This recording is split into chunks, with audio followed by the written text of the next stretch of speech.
Good morning. Good morning. Let me call this to attention. Good morning, everybody. Get your coffee, roll. We're going to begin.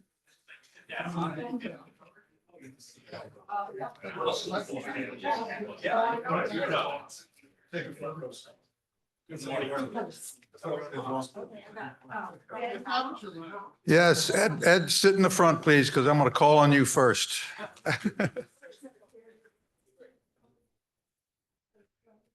We're going to begin. Everybody, let's take our seats.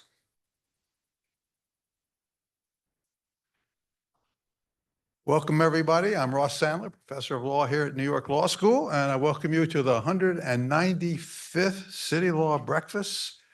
And I particularly want to point out my friend Arthur there, who was here for breakfast number one. So, okay, I'm going to call up to the podium first Dean Anthony Crowell, and then we'll start the program. Dean?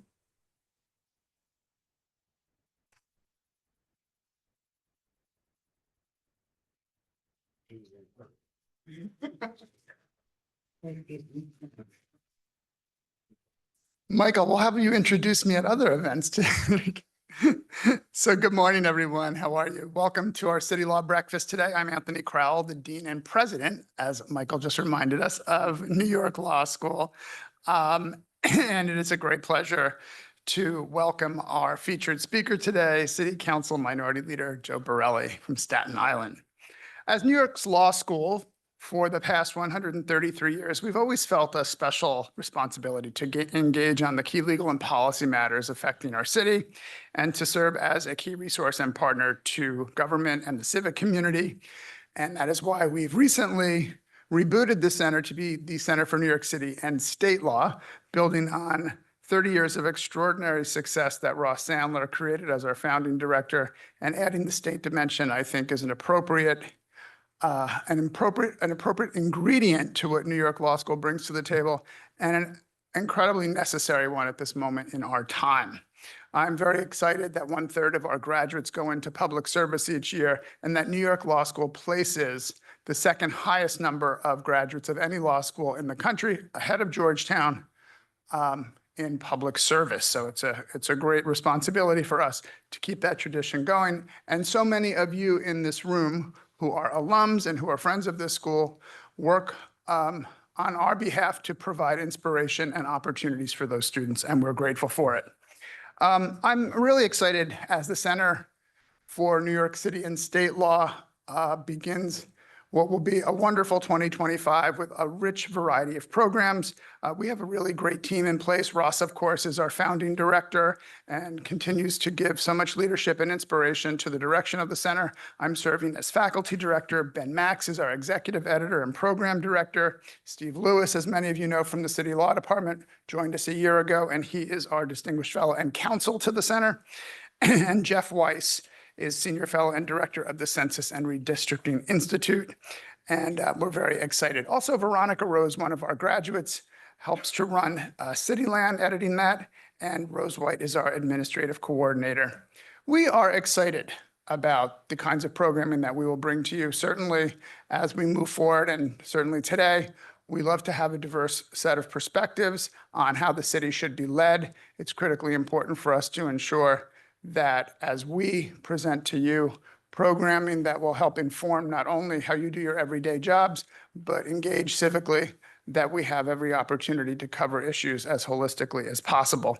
And it's so true right now as the city is going through so many different challenges, both within City Hall and certainly in the wider political sphere around us. So we're very excited to have Councilmember Borelli. He brings a lot of energy and insight and perspective. I was so excited to hear an interview he gave with Ben recently on Ben's podcast. It was I think, one of the best podcasts of the year. It was great, and I love having the different kinds of energy and perspective that Ben brings us. I listen to it every Friday morning, typically, and it's exciting. So I will ask Ross to come on up and offer a fuller introduction, and we will get started.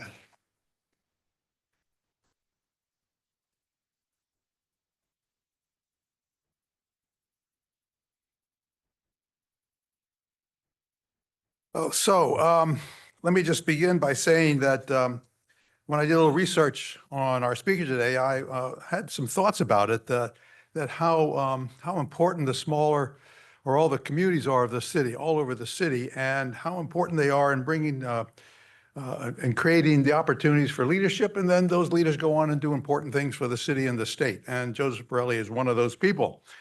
He lives in Staten Island in a community, Annandale, where he grew up and continues to live there.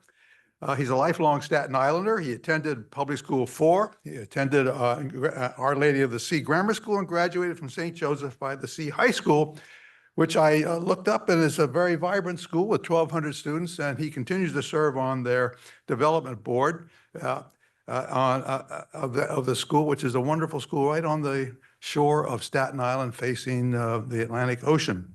He has a degree from Marist College and the College of Staten Island, and he's been a very strong voice for Staten Island for a long time. Served both in the New York State Legislature, where he was a ranking member of the Committee on Cities, and sat on the MTA Capital Review Board, both of which are very important to Staten Island, and then was elected to the New York City Council in 2015 and is now the minority leader. He's associated with important civic issues, highly important to Staten Island. And we talked earlier with him about the Brookfield Park, which is built on a former landfill in Staten Island, an important change. Of course, the landfills were enormous issues in New York City in the 1990s as to what to do with fresh kills and other landfills that Staten Islanders were burdened with. He's also been active on the West Shore Light Rail Task Force, another wonderful idea for Staten Island for the transportation on the North Shore on that community, and bringing rail service hopefully to that part of Staten Island. He's a prolific author. He has published 2 books, both on Staten Island. The first one, Revolutionary Staten Island, From Colonial Calamities to Reluctant Rebels, which tells the history of the colonial history of Richmond County, which is Staten Island to those that's the county name, and its role in the fight for American independence. He then wrote a second book published in 2022, Staten Island in the 19th Century, From Boomtown to Forgotten Borough, which discusses, among other topics, a still hot issue of succession from the city of New York. Since 1896, I don't think the issue has ever died. It was certainly very big in the 1990s. I spoke earlier with the council member, and he says it's not over yet, so hang on. As I said, Councilmember Borelli lives in the same community he grew up in, which is remarkable in New York City, and reflects on his commitment to the city and to the greater issues that face New York State and New York City. We welcome to the podium Councilmember Joseph Borelli.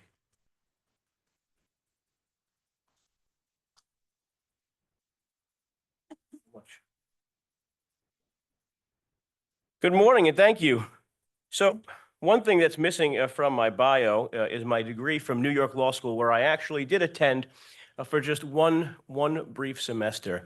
And I've been asked over the years, why didn't you stay in school? Why didn't you finish your law degree? And truth be told, I didn't want to be an attorney the day I walked in the door here. I wanted to get a graduate degree. I just never was interested in the practice of law as a profession in the same way I wasn't interested in being a plumber.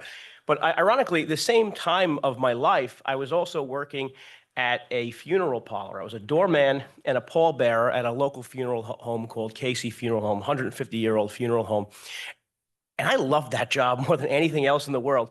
So when people ask me, why did you not finish your law degree? The real question they should have asked me, why did you not become an undertaker? You love that job so much. And truthfully told, I did. Now, I did have a professor here named David Chang, who was very, very, very difficult. And I see that the president shaking his head.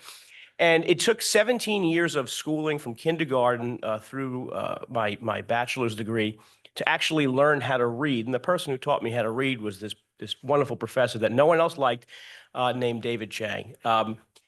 Just a point of order, I had a contact lens issue this morning, which you're not going to believe. So these are the glasses that were in the center console of my car for emergencies. So if you heard the podcast, with Ben a couple of weeks ago, you know that I could just ramble on forever and ever. Now, I have notes, but I don't think I can read them.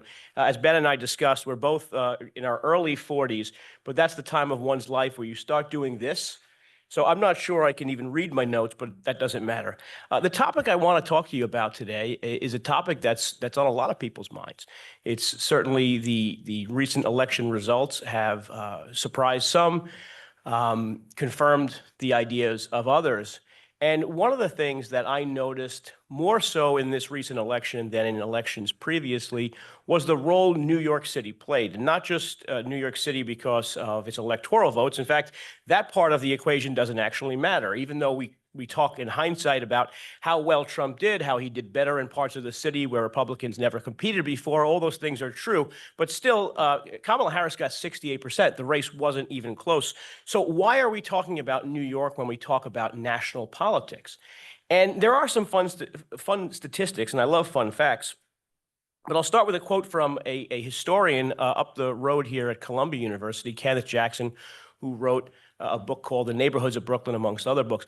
The quote from the book is a quarter of Americans trace their ancestry to people who once lived in the 81 square miles of Brooklyn. That's an impressive fact. And another fact is 40% of Americans trace their ancestry through Ellis Island, a big majority of whom stopped at least for a generation or two and populated New York. And when you look at the demographics in the opposite direction of our city's 8.8 or so million people, 1.6 million New Yorkers, not even counting the foreign born, which is about 35% of New York, but 1.6 million New Yorkers started their life at other places in the United States of America and overseas territories and have emigrated here for work. What that means is there are families all around the country who have deep connections in New York City. It's part of our cultural identity. It's where people vacation. We get 60 million tourists a year. Proud to say those numbers are back to the pre-pandemic level. That's a wonderful thing to celebrate. So there's a deep connection here with New York. And the other reason is because media is located here in New York, right? When we look at the top media broadcasting companies, both digital and television, all of them are located here, right? We have News Corp with obviously Fox and Fox Business, New York Post, Wall Street Journal, top websites, CNN. Forget CNN, who's, as the next president points out, the ratings are very bad. But CNN.com is one of the leading digital news platforms in the country. It still is. MSNBC, obviously Bloomberg, all of the media is located here in New York. That means that the people who are actually producing the news, people who are writing the stories, writing the headlines, developing the context, developing the sources, putting everything together and putting it on a television screen, the anchors who host the network, the booking producers who find people that I'm slowly realizing the qualification for being on TV is having a pulse and being in New York, although with Zoom that's becoming less relevant. But all of these people are here in New York City living and breathing.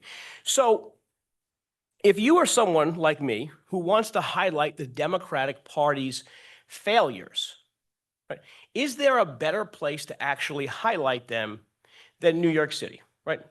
And to go through the political history of New York City and state, you have every statewide office since 2007 controlled by Democrats. You have both houses of the state legislature since 2018. If you consider the IDC, it goes longer than that. The state assembly was obviously in Democratic control for many years. In the city, since 2013, every citywide office was held by a Democrat. The city council has been in Democratic hands since, I think, time immemorial. So there is a hegemonic control of policy in New York City. So when things go wrong here, there is only one party to blame. I'm proud to say it ain't me. When things go wrong in New York City, the benefit that Republicans have, and it's a cynical benefit, I admit that, is that we can try to bring to the forefront the failures of Democratic policy in a way that gets the message out to the most people using the very benefit we have here in that all the world's media is located here. Now, if you ask me which policies I would like to talk about, and actually Ben did, it would be energy policy, but that's not what's going to get people in the room. I love energy policy more than anything else in the world because New York State, the average I mean, Con Edison's here. I know they sponsored it, so I don't want to be too mean. I mean, energy prices here are 62% higher than the national average. And it really isn't Con Ed's fault. It's mostly New York State government's fault, right? We have the inability to deliver a Champlain Hudson power line coming in from Canada. We have an inability to develop offshore wind as a clean, renewable source. I don't know if you've looked, but there's no wind turbines spinning in the ocean. We had the CLCPA, whose acronym always escapes me, but the goal never does. It's 80% renewable, 100% renewable by 2040. That's in 15 years. Again, we're not getting clean power from Canada. We're not spinning turbines in the ocean. We're not building solar factories that we don't live in an area where that would actually make sense. We're not doing anything to actually meet the goals, except doing all the things that cost New Yorkers more, like closing Indian Point, right? Without any way to make up some of that energy. I love energy policy, as you can see. I can go on for days. Local Law 97, local law here in the city of New York, which is going to just put a tremendous burden on regular New Yorkers. And I mean, this is my favorite topic, as you can see. And my favorite thing to point out about Local Law 97 is the Durst building, which is now a Salesforce building on 6th Avenue, right across from Bryant Park. This building was so clean. So clean. I think I mentioned this on your podcast in years past. This building was so LEED Platinum certified, groundbreaking, energy efficient building. It's so energy efficient that Al Gore himself, cut the ribbon and located his hedge fund in its floors because it was such a great building. That building will face $2 million per year in fines because of Local Law 97. What does that mean for people who live in 1950s, 1960s era co-ops in Queens, right? This is going to be a horrible thing for people. It's actually closing a recycling plant on Staten Island, a plant that takes the city's cardboard waste, mashes it down, makes new paper products. You would think that's green and good, but it's bad when it comes to Local Law 97. But I digress, right? This is the problem with not having my ability to read my notes. I go on tangents. I mean, I can go on another tangent about congestion pricing and how one of the top issues in the campaign was the economy and affordability.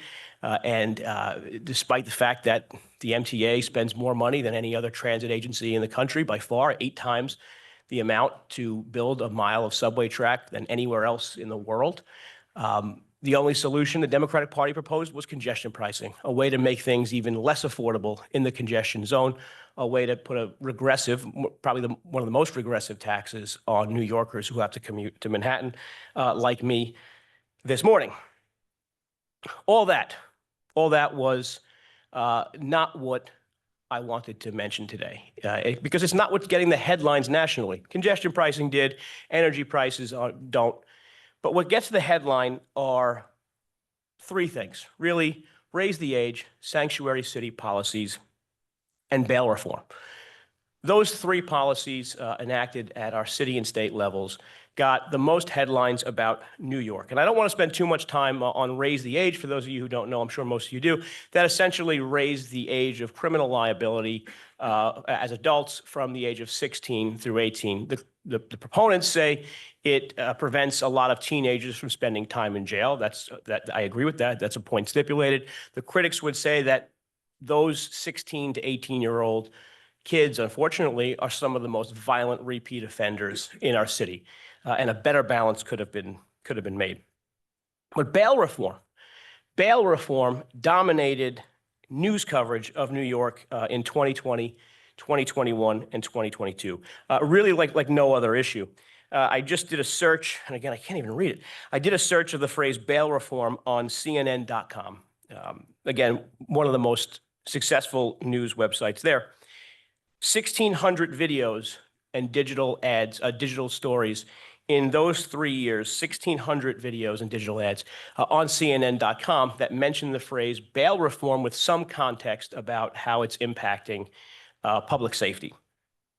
And forget it, on Fox News and New York Post, if Sean Hannity coughed, it sounded like bail reform during those periods of time. So when Trump talked about crime, and this is something he had tweeted about or truthed about or whatever it was called, when he talked about crime, right? Yes, we have to acknowledge that there was a national spike in crime.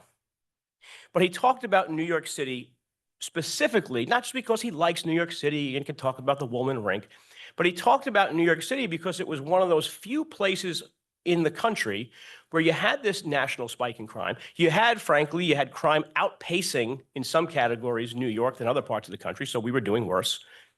But you had a clear nexus between Democratic Party platform items that were enacted and the rise in crime. And the message was broad, right? How could Democrats be trusted to govern your city and state if, when they control all the levers of government in a particular state, namely New York and New York City, they could have such detrimental results to public safety? And the stats alone on bail reform really painted a picture that couldn't be ignored, even by media. And I recall in the first couple of weeks and months of bail reforms in action, it was passed in 2019, I think it went into effect in 2020, but you had people like Andrea Stewart-Cousins, who's the Senate Majority Leader, out there saying, you know, only 2%, I think was the number she used, 2% of people who were released under bail reform grounds, meaning they likely would have been remanded or given cash bail previously, now they aren't. Only 2% of those people were rearrested, and that was because she gave the statistics 1 month to get into effect. In truth, 2 years in, 67% of people released on bail reform grounds were rearrested. 49% were rearrested on a felony charge.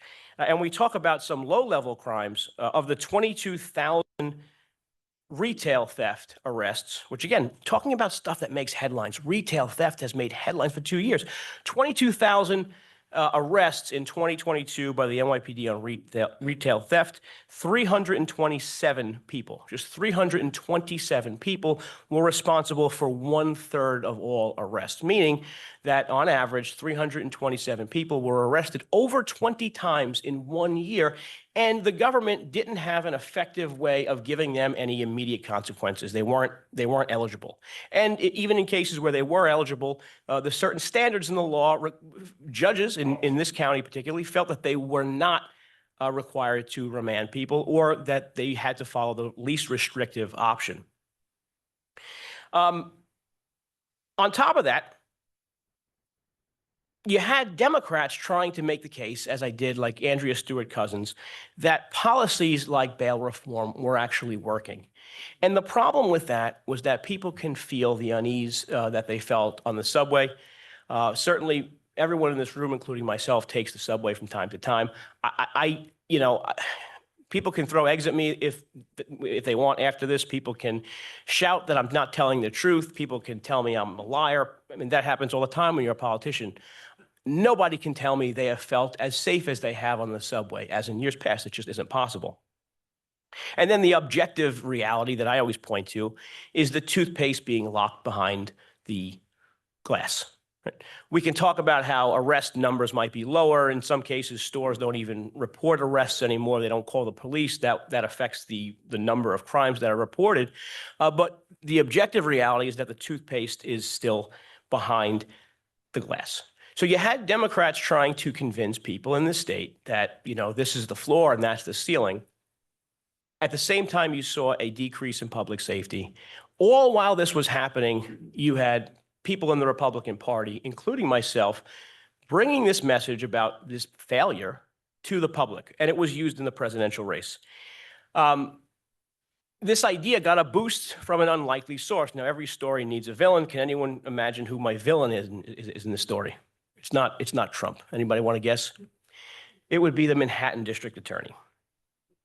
The Manhattan District Attorney, as we all know, won his election fair and square. I commend the Manhattan District Attorney, Alvin Bragg, for being one of the most honest and forthright politicians. He's not someone who threw a curveball. He's not someone who surprised anyone.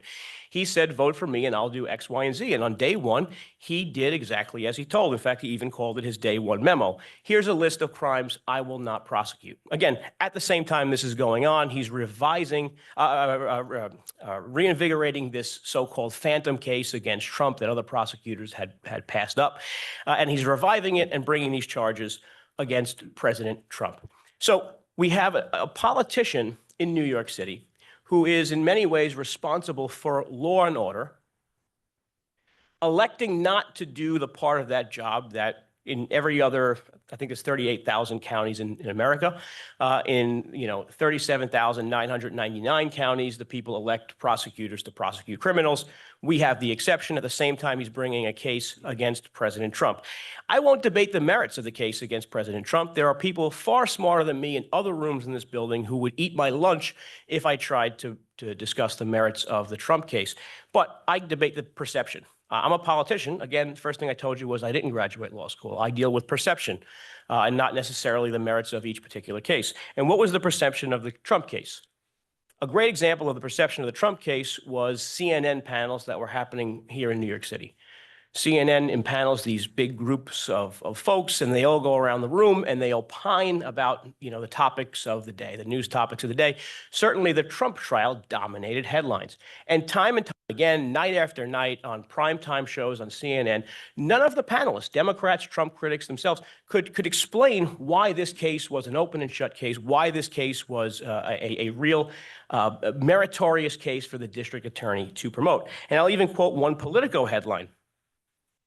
In April of 2023, Bragg's case hits a wall of skepticism, even from Trump's critics.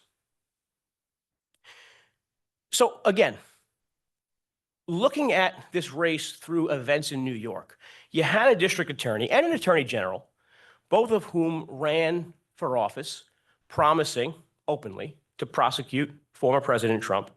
At the same time, crime rates were going up. New York was outpacing in several categories the crime rate of the city. And in specific instances like retail theft, the crime rate was impacted by policy decisions made by lawmakers in City Hall and Albany. Enter the next issue, the migrant crisis. For months, certain news outlets were reporting that the federal government was flying migrants into Westchester County Airport, where they were turned over to different NGOs that assisted them in the process for resettlement here in New York. That was conspiracy for about 6 months until it was true. Then we have the actions by Governor Greg Abbott and to a lesser extent, Ron DeSantis, who their busing programs accounted for 10%, 15% at best of the migrants who were bused to New York City. But, again, we're talking about headlines today. They got most of the headlines. And how did the city of New York react at first? Well, Mayor Adams, who has since come to certain realizations about the migrant crisis, had a different outlook when this first happened. And if you recall some of those first weeks and months of the migrant crisis, there were city officials greeting people at the Port Authority bus depot, shaking hands, welcoming them, a big photo opportunity, right? Which has always struck me as odd, people getting off a 25-hour bus ride or so, don't want to probably be in front of a camera. But you have the city welcoming people, glad handing them, giving them different things that again became the subject of news stories themselves, how much these folks are entitled to in New York City.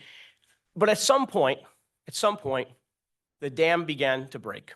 Right? At some point over the next year, the dam began to break. And it was in large part to the cost of this crisis.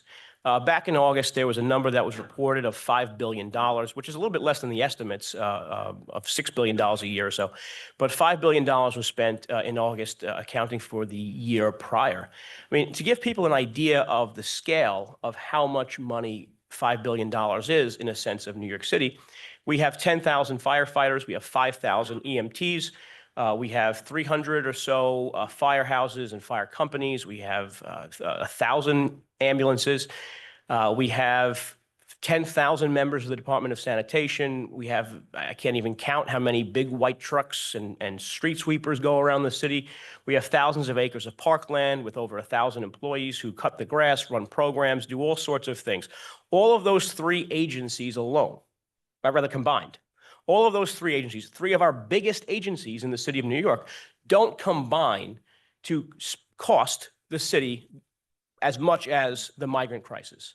So how do cities budget for that? Obviously, we beg and we borrow, and I think part of the reason that the mayor has changed his tune was, of course, a political reality, but also a financial reality that the federal government essentially abandoned the city. But how was the story reported? how was the story of the migrant crisis reported? Right? It was reported mostly from New York. And you saw cracks in the system, right? And news outlets were able to exploit that. And I'll give you an example. We have some of the most progressive neighborhoods in New York City here in this borough. How did those elected officials react when migrant shelters opened up in their district? Were they as welcoming as they were when migrant shelters were opening in other neighborhoods? No, they weren't, right? They were writing subtle and not too subtle letters to the mayor trying to outline why a shelter here isn't the right location, but somewhere else will be better. I mean, that's cynical at best, right? But that shows that the dam is cracking, right? These weren't people that were saying what they were a few months earlier, give me you're tired, you're poor, the whole thing, right? Bring them to my neighborhood, right? That didn't happen because of, and by the way, this reminds me of a great case study in Denver, where Denver for many years had a public camping ban. And in 2012 or 2013, I forget which year it was, progressives in Denver said, we're going to put a ballot referendum item on the ballot, and we are going to see if Denverites want to finally get rid of the public camping ban so we could help our homeless folks in Denver by camping out on public streets. Guess what the result of that election was? Even in progressive Denver, 84% of Denverites said, no, no, no, we don't want that. And yet that's what happened here, right? We have migrant shelters that have had an impact on the quality of life in the neighborhoods where they are installed. We have Herx, big tent cities, occupying Floyd Bennett Field, Randall's Island, having impacts on those areas. We have studies that show, informal studies albeit, but studies that show that crime around migrant shelters has increased. And again, this is a game of perception. We're talking about politics. Go ask people in the street, like some reporters have done, about their downstream impact about migrant shelters in their community, and the results have been overwhelmingly negative. In fact, I had a great conversation, a quick anecdote. I had a great conversation with a New York Magazine reporter who lives in New York City, who lives in Astoria. And I was talking to him last night. And for those of you unfamiliar with the New York Magazine, which I'm sure not many people are unfamiliar with it, I mean, this is the height and the epicenter of progressive New York coastal elitism. I mean, New York Magazine. And this reporter was engaging me in a conversation about Jessica Ramos, who is one of the folks that wants to run for mayor. She's a state senator. He couldn't fathom that Jessica Ramos would not somehow address the brothel that's likely run by migrants, unfortunately, in the community. And he said, yes, no one wants the women that work there to be prosecuted or something bad to happen. Nobody wants sex trafficking. But he's like, we went to Jessica Ramos's office about this brothel, and she didn't understand that we essentially just didn't want it there. Right? And again, these are the kind of things that drive stories and show that the crisis is having a downstream impact. Now, how was this crisis broadcast? Now, when we talked about the migrant crisis, we saw obviously a lot of newspaper and digital and TV news focusing on what was going on in Texas. You had Greg Abbott building barricades in the water. You had them trying to build border walls. You had videos from the border of different law enforcement agencies doing something at times, doing nothing at other times.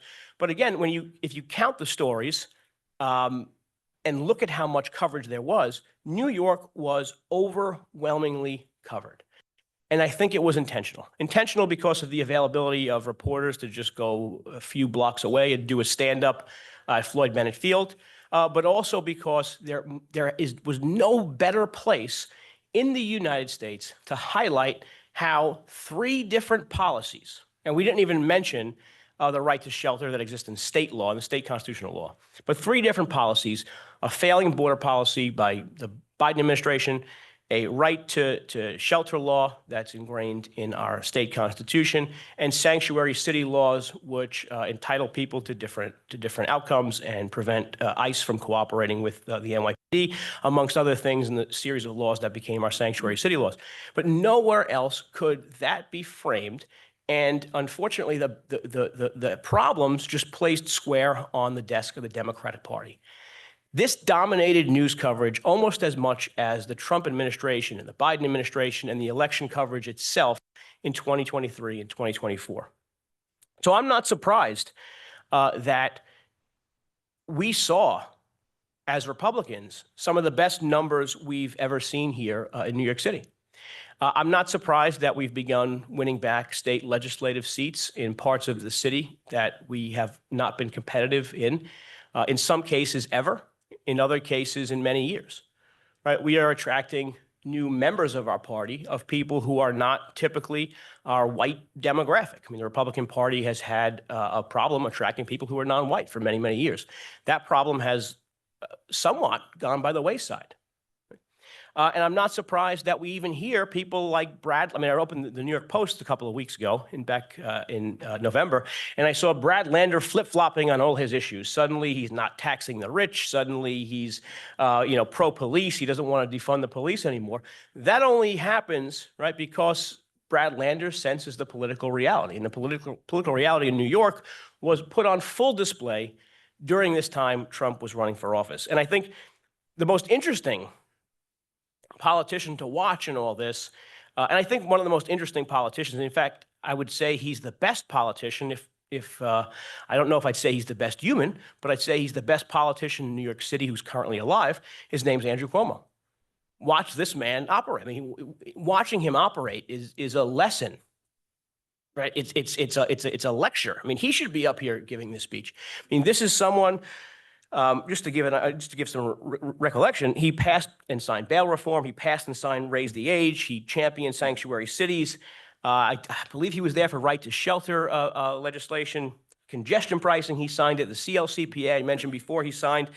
He closed Indian Point, ending our cleanest and most efficient way of energy. All the things that we can sum as Democratic Party failures were done under not only under his leadership, but under his shepherding. I mean, he shepherded these policies, and now he did something that he is better than any other politician in the city. He took his finger and he stuck it in his mouth, and then he held it up, and he felt which way's the wind blowing, and he has the best finger.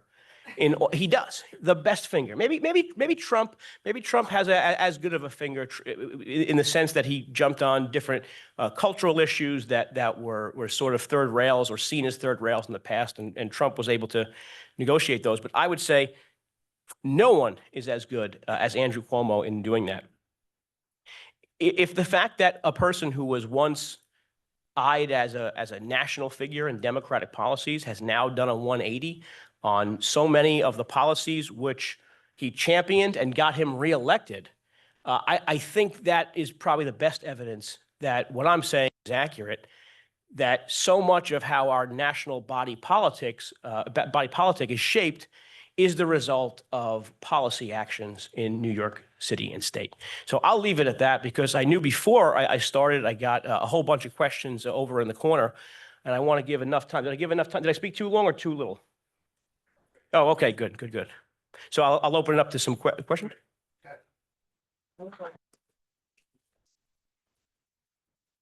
Okay, question. All right, there's a microphone over there, and you line up, and I hope to have some good questions. You certainly gave us a lot of things to think about. Before we start, though, I just want to acknowledge the sponsors of these breakfasts. Consolidated is a sponsor. Incidentally, 1/3 of their bill is taxes. You're right. Okay, 1/3 of their bill. Verizon and also the law firm of Greenberg Traurig. Ed Wallace was here, or stepped away. I'm here as well. You're here. Okay, good. All right. Thank you. So let's have questions. Michael started off. Come on up, and let's. Yes, I'm Michael Myers, president of the New York Civil Rights Coalition. Minority leader. I take it that means the leader of the Republicans in the city council. And 3 Democrats. And okay, that's news to me. What I remember New York. In fact, I remember when the country was largely Republican, and we had blacks who were Republicans. We had the civil rights leaders who were Republicans. In New York, particularly New York City, John Lindsay was a Republican. You had Mike Bloomberg was a Republican. You had Jake Javits, who was a Republican, and Reverend Adam Clayton Powell Jr. and his father were Republicans. So all of a sudden, Black Americans who used to be mostly Republicans, all of a sudden in 2024, there are very few Blacks who are Republicans. And I want to know what the hell happened? Well, I wouldn't attribute it to 2024. I would attribute it to a realignment in the 60s, 70s, and 80s. As you pointed out, it always boggled my mind why Black Americans remain with the Democratic Party, in the 1960s and 70s, when we put the moniker Southern Democrats, right, as a way of the Democratic Party sort of separating itself from the people who stood against the civil rights movement. So it always boggled my mind why Black Americans never gravitated back towards the Republican parties. Now, obviously, that goes to a failure of its elected officials. There's no question about that. That goes to a failure of its policymakers and platform makers in pushing an agenda that, and I think we should separate ourselves from Democrats. I think the Democratic Party has played identity politics too hard. But I think we failed to build an agenda and made it acceptable, not acceptable is the right word, but made it appealing to Blacks and other non-whites to come on board. I think that changed, though, recently. And, the election results prove that Trump and the Republican Party got greater percentage of Blacks than they had in 30 or 40 years. Hispanic vote grew. But again, in other non-traditional white Anglo-Saxon populations, we saw massive growth. We saw it here in New York City, especially with Asian folks, whether they're from East Asia or South Asia. I mean, these are folks that are becoming Republicans. Non-English speakers, Russians in particular, are overwhelmingly becoming Republicans. We have to build on that. And I will say that I was involved in that rally that Trump did in the Bronx. And one of my colleagues, who is a Hispanic male, who, basically pulled me aside and said, "Are you doing that rally in the Bronx with Trump?" I said, yeah, I'm helping. Why? And I can't use the expletive, but he said, "It's going to be effing packed with people that are just willing to support him." And it was. So I think we're doing a better job than we were in the past. And whether people like Trump or not, I think he's actually done a better job than, the Mitt Romneys of the world in attracting different people. Council member, first, thank you. Your remarks are refreshing. And I say that, I think my roots are in Staten Island. My mother was from Staten Island. My great-grandfather was a police officer, but when I campaigned, I couldn't say he was a New York City cop because Staten Island was not yet part of New York City when he served. The question I have for you, because I appreciate all the critique you did of us Democrats, is how do you explain that the Republican Party is so in decline, and that much as I will always likely support the Democrat, this state is best when one of the three statewide is of the other party, whether it was Rockefeller Pataki, whether it was the state Senate. That debate forces things to a kind of middle point and a sensible point. I have in mind a book, I'm a Democrat, not an idiot. I'm a liberal, not an idiot. But I think the Republican Party in New York State, no disrespect to its leadership, hasn't put forward candidates. You could be one, Jimmy Otto could be one, Fred Cerullo, all from Staten Island, by the way, are leaders. And yet there's no party infrastructure to elect, even on the local level, meaning from an assembly seat or a Senate seat, let alone a city council seat, in a party way that parties over the 200 years of the history have always had party structure and party leadership. What say you to Let's separate the city and Republican state. failure? Okay. At the state level, I think we recently proved you wrong with Lee Zeldin, that we are a party on the decline.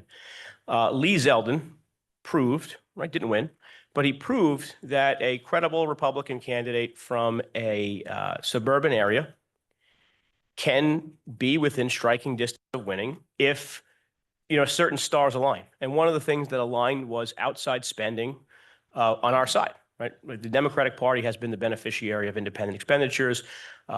Different groups, labor unions, et cetera, have always banked money for Democrats. We finally got some of that manna from heaven. And it showed that a well-financed Republican can win a gubernatorial race. Now, does that become more difficult next year in a Trump midterm year? I think it does, right? I think if Trump actually lost the election, we would be well positioned to take the governor's mansion in 2026. Now that hurdle has become slightly larger, but we are going to go after it with full vigor, not least in part because Kathy Hochul is, if she's the nominee, Kathy Hochul is a very weak candidate. She's a very weak candidate. Democrats know that and Republicans know that. Take the city. You've allowed me to talk about another thing I love talking about, which is nonpartisan municipal elections. You mentioned three names of people who would be considered moderates. Mr. Myers mentioned John Lindsay. We are one of the only large cities other than Philadelphia, which is not run particularly well, although the new mayor is actually a moderate and she's a pretty interesting candidate. Nonpartisan municipal elections allow people to focus on the bread and butter pothole issues more so than they have to focus now, which is winning their respective party primaries. So that gives us candidates on both ends, even with ranked choice. That gives us candidates on both political parties of people who are perhaps too ingrained. And the big problem with policy in New York State is that the Democratic primary is the governing decision-making moment for a majority of the legislature and a majority of the city council. And the result is that we get people who are far more progressive than the public, right? City council had a hearing yesterday or 2 days ago, about ending the gang database in the NYPD, right? Given what we know from the election results, given what we could see in Cuomo's finger in the wind and other people's, do you think the public really thinks that now is the time to defend the virtues of gang members? And yet the city council, who's accountable to a large degree to a small block of Democratic primary voters, they think this is the right time. This is the right time to double down on it. So I think nonpartisan municipal elections would be the best thing to ever happen to New York City. It would ensure moderate, rational governance going forward in just about every city where it's implemented. You still have mostly Democratic control. I mean, it's a Democrat cities. Most cities are democratically controlled. You still have Democratic mayors. You still have Democratic councils. You still have mayors and council members who look like the communities they represent. But you sideline some of the crazies. That's my answer.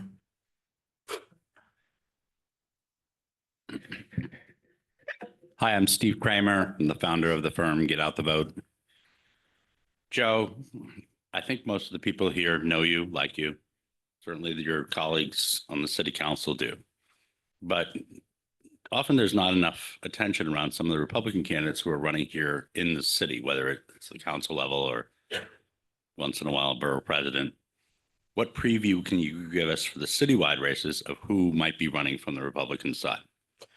I am very concerned about the next race for mayor and who's going to run. I'm very concerned about the Republican Party leaderships, of which I am a leader, and will admit my own failure in recruiting candidates for a number of seats. And the threshold, as someone else asked me earlier, I think in many of these seats should be whether you can qualify for matching funds. If you can't qualify for matching funds, you're not worth my time. You're not worth anyone's time.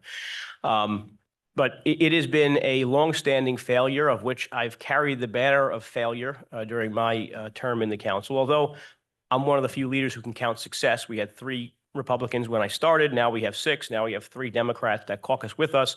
We have other Democrats that are soon to be running that will caucus with the Common Sense Caucus. So that's a victory. But by and large, I am not optimistic about the outlook of the next mayor's race.